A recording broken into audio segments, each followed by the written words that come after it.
नमस्कार विद्यार्थी मित्रांनो, इयत्ता 10वी मध्ये असणाऱ्या सर्व विद्यार्थ्यांना येणाऱ्या बोर्डाच्या परीक्षेसाठी खूप खूप शुभेच्छा।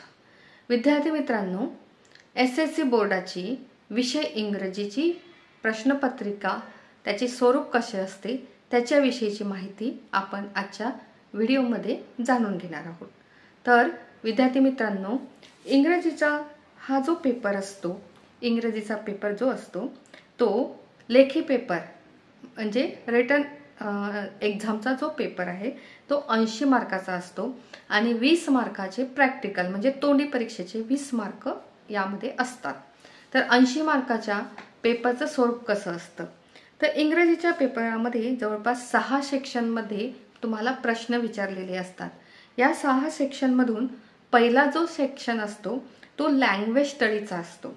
लँग्वेज स्टडी हा 10 मार्काचा क्वेश्चन तुम्हाला विचारलेला असतो। लँग्वेज स्टडी क्वेश्चन 1A आणि क्वेश्चन 1B या स्वरूपात असतो। तर क्वेश्चन 1A मध्ये डू ॲज डायरेक्ट म्हणजे सरळ थेट सोडवा यासारखा प्रश्न असतो। या सेक्शन 1 मध्ये लँग्वेज स्टडी मधले एकूण प्रश्नांपैकी आपल्याला कोणतेही 4 प्रश्न सोडवायचे असतात। तर क्वेश्चन 1A मध्ये जवळपास 4 ते 6 क्वेश्चन विचारलेले असतात आणि क्वेश्चन 1B मध्ये जवळपास 2 ते 3 क्वेश्चन आपल्याला विचारलेले असतात। तर क्वेश्चन 1A मध्ये डू ॲज डायरेक्टचा जो क्वेश्चन असतो तो त्यामध्ये पहिला क्वेश्चन तुम्हाला विचारलेला असतो तो complete the following words by using correct letters. आता कंप्लीट द फॉलोइंग वर्ड्स म्हणजे शब्द पूर्ण करा। तुम्हाला या प्रश्नामध्ये काही शब्द दिलेले असतात, त्या शब्दामधलं एखादा शब्द किंवा एखादं जे वर्ड आहे ते गाळलेलं असतं म्हणजे रिकामं असतं।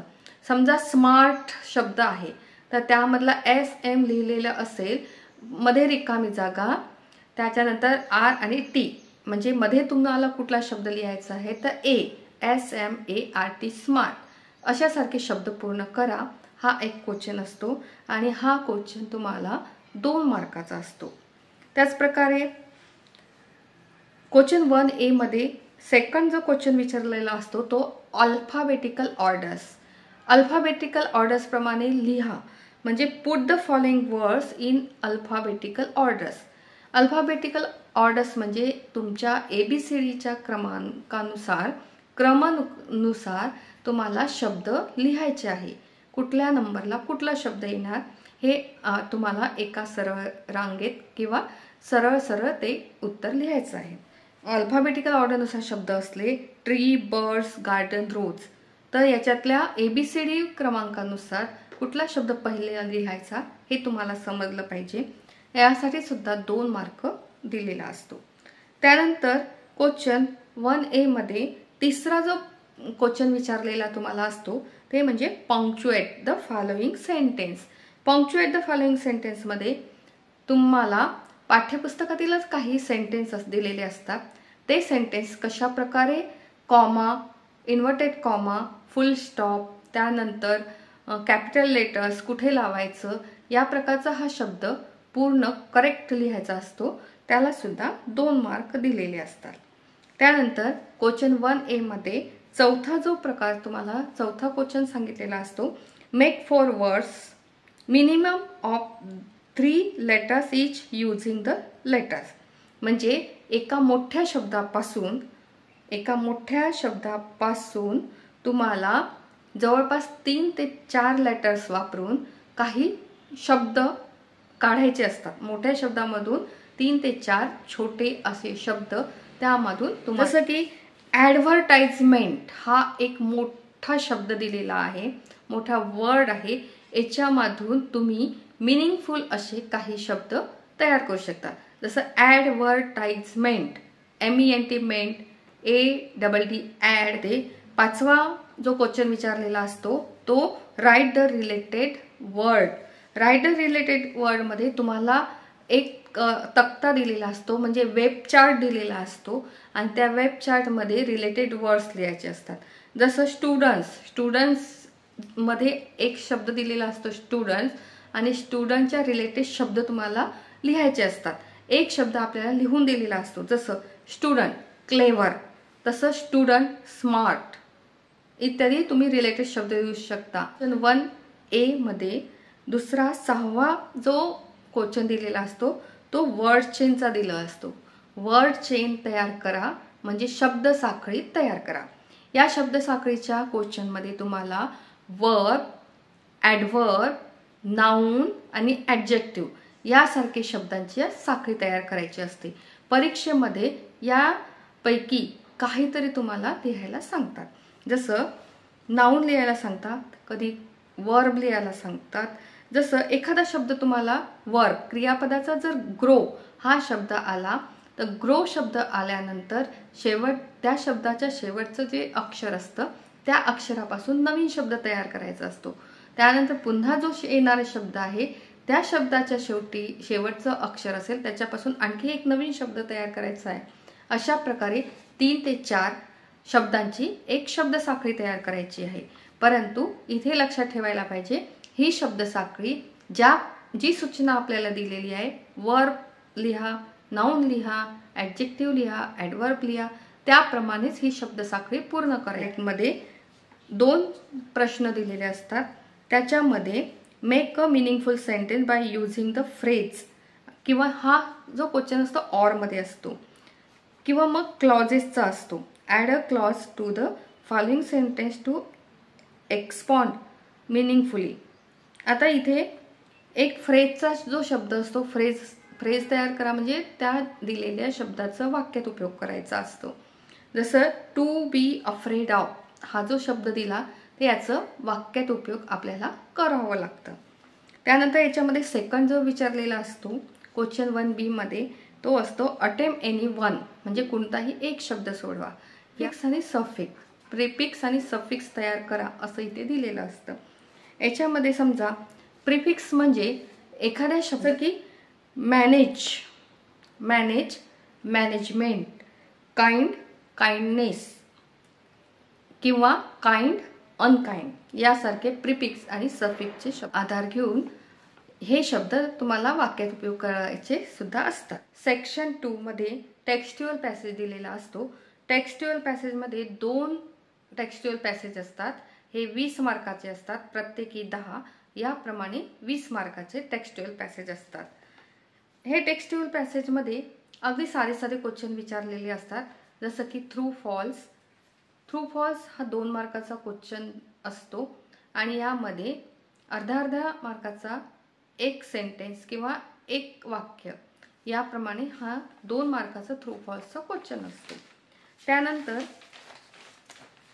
कंप्लीट द वेट म्हणजे अशी रिलेटेड काही वाक्य किंवा सेंटेन्स लिहायचे असतात.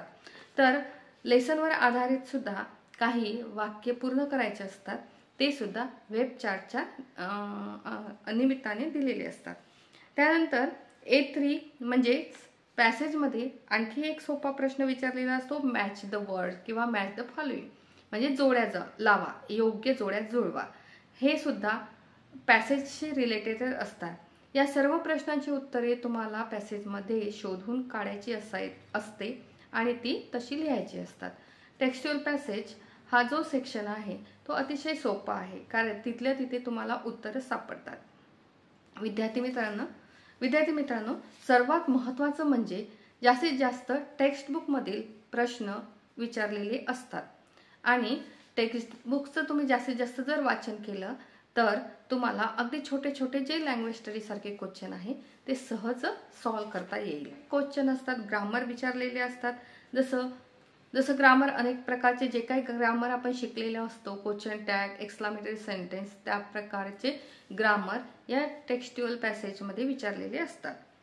त्यानंतर पर्सनल रिस्पॉन्सचा एक 2 मार्काचा प्रश्न हा कंपल्सरी असतो.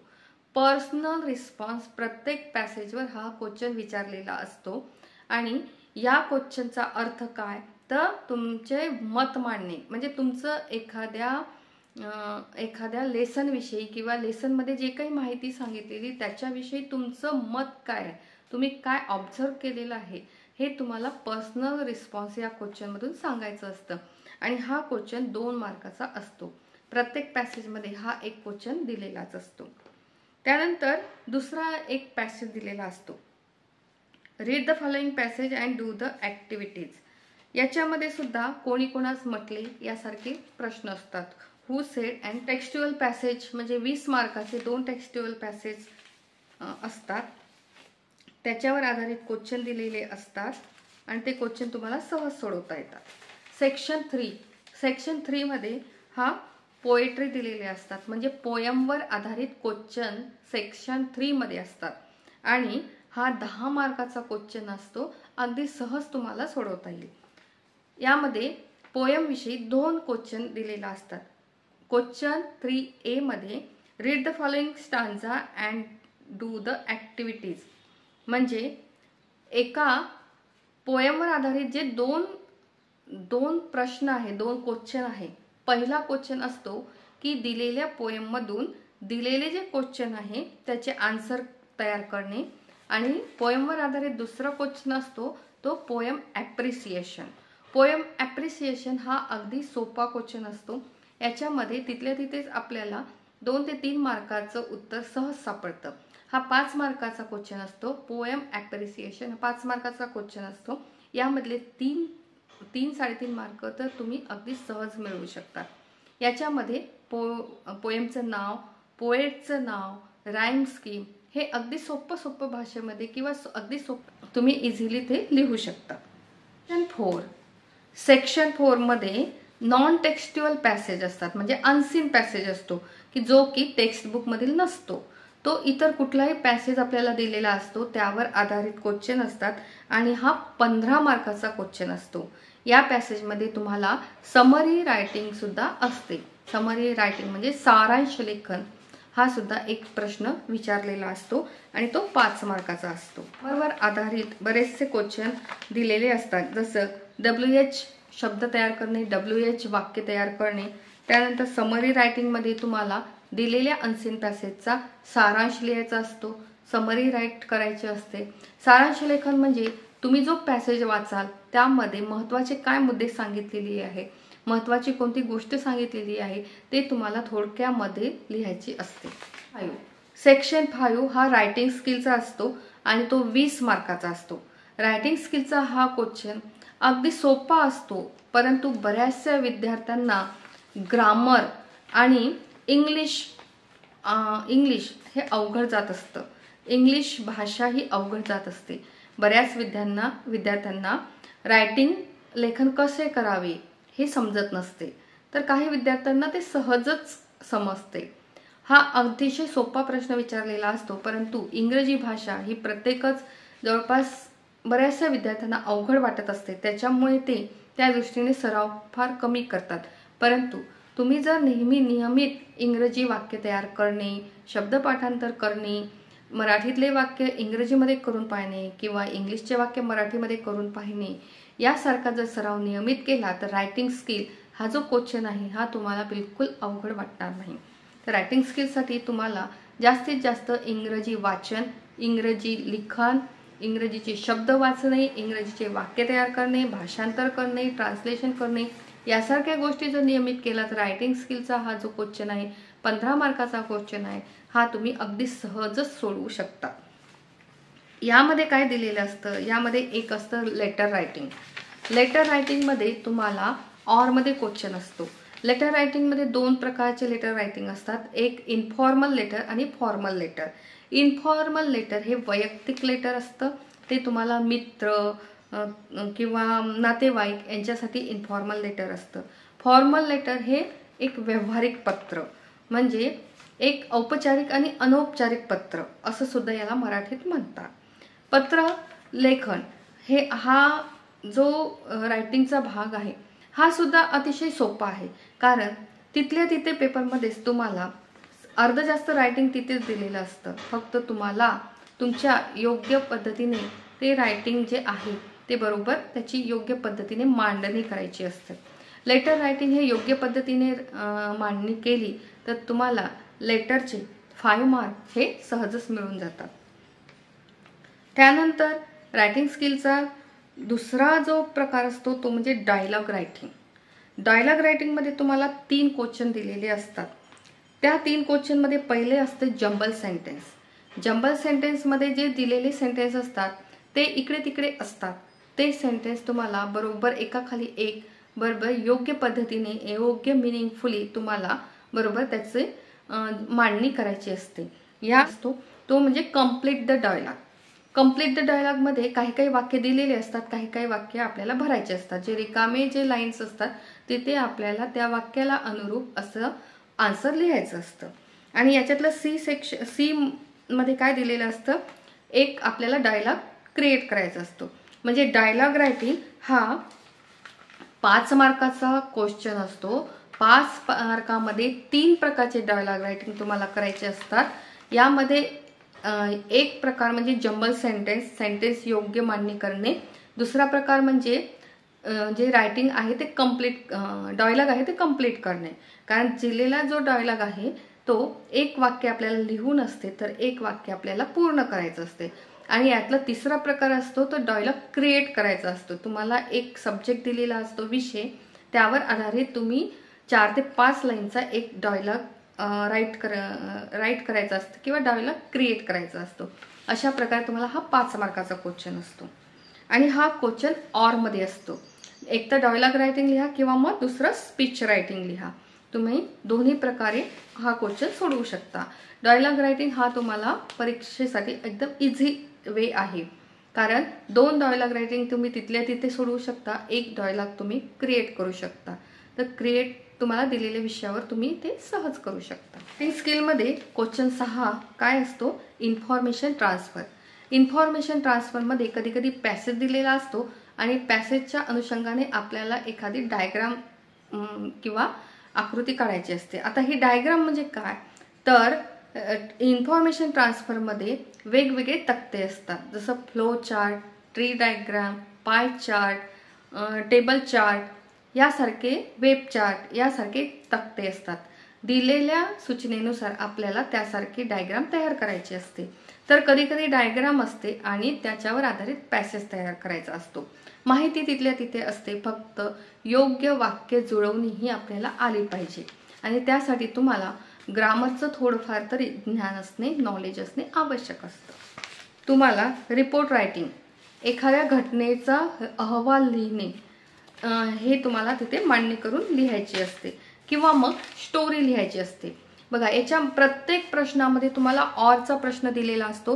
त्यामुळे तुम्हाला पेपर सोडवणे हा अगदी इझी जाणार आहे.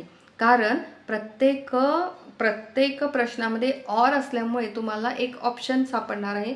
कारण एक गोष्ट तर तुम्हाला 2 पैकी 1 तर येणारच असते. त्याच्यामुळे आता एक्सपॉन्ड द थीम, याच्यामध्ये एक तर थीम लिहा किंवा मग स्टोरी लिहा. तुम्ही स्टोरी राईट करू शकता किंवा थीम राईट करू शकता. त्यानंतर सेक्शन 6 हा अतिशय सोपा सेक्शन आहे. या सेक्शनला 5 मार्क आहे आणि यामध्ये स्किल डेव्हलपमेंटचा हा 5 मार्क आहे.